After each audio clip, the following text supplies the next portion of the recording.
अच्छा जी, इस वक्त मौजूद हूँ थाना न्यू नारकली में, जहाँ पर एक ऐसा मुलजिम गिरफ़्तार है जो कि लाहौर के मुख्तलिफ़ इलाकों से, मुख्तलिफ़ मोहल्लों से जो है बच्चों को अगवा करता है और अगवा करने के बाद उनको क्रिमिनल एक्टिविटीज़ की ट्रेनिंग देता है।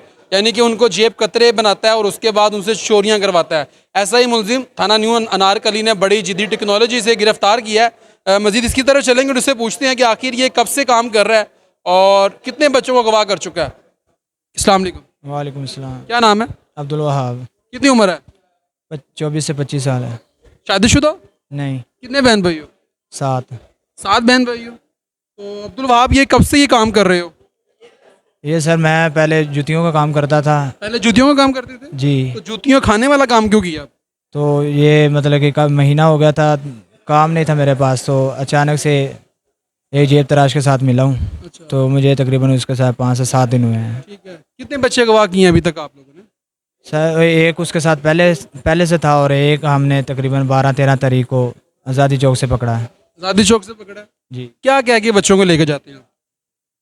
मैंने तो बच्चे से कोई बात नहीं की थी, वो जिसके साथ मैं मिला हूँ उसने तकरीबन अपने तरीके से उससे बात की है। कोई पैसों का लालच दिया था और कपड़ों का और मोबाइल का दिया हुआ था उसे, अच्छा, और उसको लेके हम साथ मेले पे गए हुए थे। यानी कि बच्चों को आप लाहौर के पहले भी बच्चों को अगवा किया या सिर्फ ये बच्चे हैं?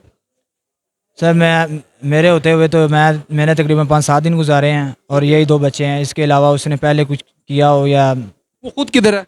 वो खुद भाग गया। क्या नाम था उसका? सुहेल बता रहा था। सुहेल नाम था। जी। तुम्हारी मुलाकात कब से हुई उसके साथ? मेरी उसकी मुलाकात ये 5 तारीख को हुई थी, 5 से 6 तारीख को। कैसे हुई, क्यों हुई? दाता साहब मेले पे मैं आया हुआ था, हम्म, तो उसके साथ मतलब कि मैं बैठा हुआ था, मुझे नहीं पता था कि ये जेब तराश है। अच्छा, और उसने मुझे देखा और कहने लगा यार बड़ा परेशान है। मैंने कहा कि काम नहीं है, इसी वजह से मैं परेशान हूँ थोड़ा सा। उसने फिर मतलब कि लालच दिया। उसने कहा कि मैं तो जेब तराशता हूँ, मुझे तो 20,000 10,000 20,000 मोबाइल वगैरह आ जाते हैं। हम्म, और मैं लालच में आके उसके साथ मिल गया। अच्छा। बच्चों को कहाँ पे लेके जाते थे? बच्चों को यही मेलों पे लेके जाते थे। मतलब कि वो रश में लाइन बना के वो एक दूसरे के पीछे खड़े हो जाते थे, वो आगे से चीज़ निकालता था, पीछे यानी ये पूरी ट्रेनिंग देते थे उनको?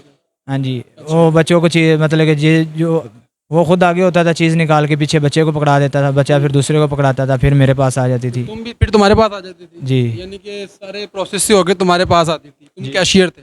जी। हाँ?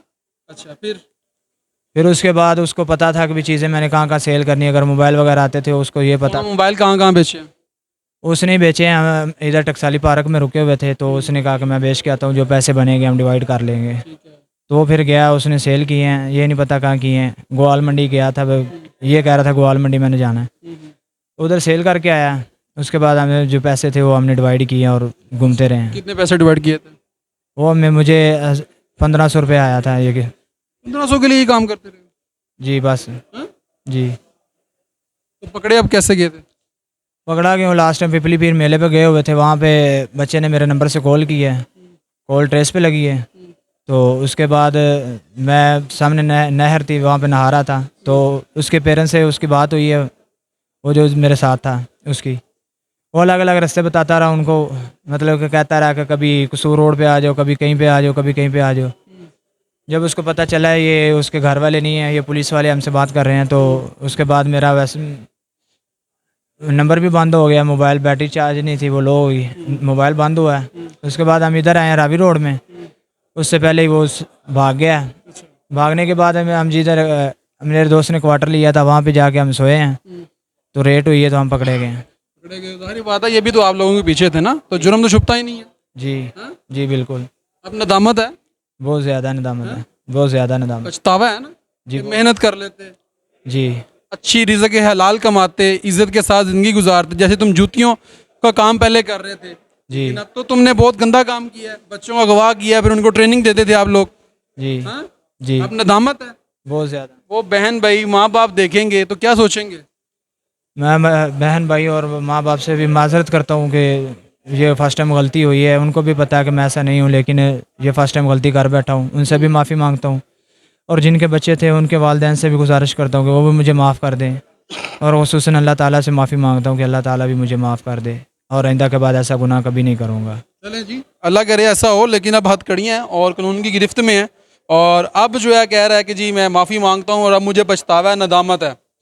लेकिन इसने गलत किया है क्या मैसेज दोगे उन लोगों को जो कि तुम्हारी तरह लालच में आके गलत रास्ते पर चल पड़ते हैं, और उन वालिदैन को भी मैसेज दो जो ये वीडियोस देख रहे हैं, जो अपने बच्चों की लापरवाही करते हैं, फिर उनके बच्चे आप जैसे दरिंदों के हाथ लग जाते हैं, अगवा हो जाते हैं। पहले उन लोगों को मैसेज दो जरा। मैं जो मतलब कि मेरे हम उम्र नौजवान हैं उनको ये मैसेज देना चाहता हूँ कि अगर मतलब कि मजबूरी जितनी भी हो इंसान को सब्र करना चाहिए। अगर काम ना भी मिले तो सब्र कर लेना चाहिए। खुदा एक ना एक दिन वो रास्ता कोई ना कोई खोल ही देगा काम का। तो आप सब्र करें और ऐसा कोई काम ना करें कि जैसे मैंने गलती की है कि लालच में आके मैंने ये रास्ता चुना है। और आप ना रास्ता चुनें और आप अपने अपने आप पे यकीन रखें और अल्लाह पे यकीन रखें। इंशाल्लाह अल्लाह ताला को सीधा और रास्ता। उन वालिदैन को क्या मैसेज दोगे? उन वालिदैन से मैं ये गुजारिश करूँगा कि अगर उनके बच्चे जो हैं हजूम वाली जगह पे जब भी जाएं उनको साथ रखें अपने और अपनी नज़रों में रखें। और मैंने फर्स्ट टाइम ये गलती की है और मेरे अलावा और भी काफ़ी लोग ऐसे होंगे जो घूम रहे होंगे, उनसे अपने बच्चों को बचाएं और अपने नज़रों में रखें। ये हालात हैं जी। अब ये कानून की हिरासत में है और पुलिस की हिरासत में है और अब पछतावा कर रहा है और अभी नदामत है चेहरे पे, नज़रें झुकी हुई हैं, हाथों में हथकड़ियाँ हैं, लेकिन अब पछता रहा है। अब कह रहा है कि मुझसे गलती हो गई है, पहले नहीं सोचा। पहले क्यों नहीं सोचा? रिज़्क़ हलाल कमाता, मेहनत करता, लेकिन इसने ऐसा नहीं किया, लालच में आ गया। और लालच जो है बुरी बला है, लेकिन इसने ये सोचा कि मैं जुर्म करूँगा और वो छुप जाएगा। लेकिन जुर्म जितना मर्जी बड़ा हो, पुलिस के हाथ बहुत लंबे होते हैं, कानून के हाथ बहुत लंबे हैं, पकड़ लेते हैं ऐसे मुल्जिमान को। लेकिन खुदारा वालिदैन से भी गुजारिश है कि अपने बच्चों की हिफाजत करें। और कोई भी आपको अगर आपके इलाके के अंदर ऐसा जो है यानी कि मशकूक शख्स आपको नज़र आए और जिसकी आपको पता ही ना हो, उसकी इतला फौरी तौर पर जो है 15 पर दें ताकि वो लोग गिरफ्तार हो सकें। लेकिन यहाँ पर मैं अप्रिशिएट भी करूँगा अपनी पंजाब पुलिस को, जो कि हमारा फ़ख्र है, जो दिन रात यानी कि बड़ी मेहनत करके ऐसे मुल्जिमान को पकड़ते हैं। फिर हम ऐसे मुल्जिमान को ऐसी तलख हकीकतें, तस्वीरें जो हैं वो आप लोगों के सामने रखते हैं। मैं अप्रिशिएट करूँगा पंजाब पुलिस को भी कि उन्होंने बहुत अच्छा काम किया है। नाज़रीन, ये वीडियोज़ आपको दिखाना बहुत ही ज़रूरी था। कमेंट सेक्शन में अपनी राय से ज़रूर आगाह कीजिएगा। अपने मेज़बान नईम भट्टी को दीजिए इजाज़त और देखते रहिए नईम भट्टी ऑफिशियल।